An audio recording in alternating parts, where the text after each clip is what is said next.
Hey there, I'm Rick Klein. And I'm Jeff Zeleny. So Election Day is near, and that means, Jeff, the end is almost here. We're going to know who controls the Senate at the end of the night, right?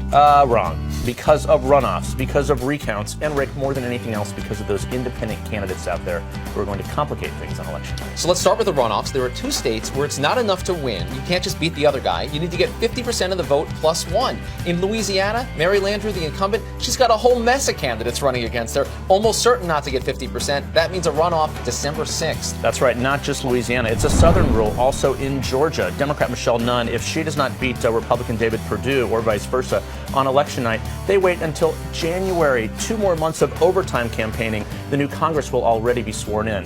But it's not just runoffs, it's also late poll closings. In Alaska, the polls don't close until 1 o'clock Eastern time.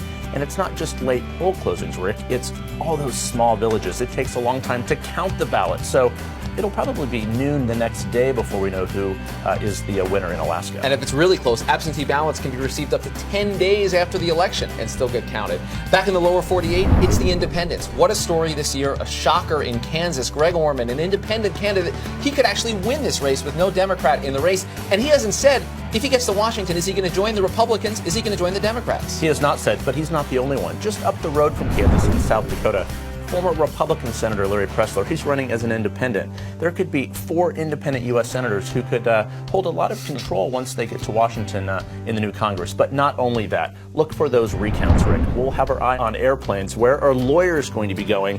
Possibly to the closest races if they're so close it's too close to call. We have Iowa, we have Colorado, we have North Carolina, we have Arkansas.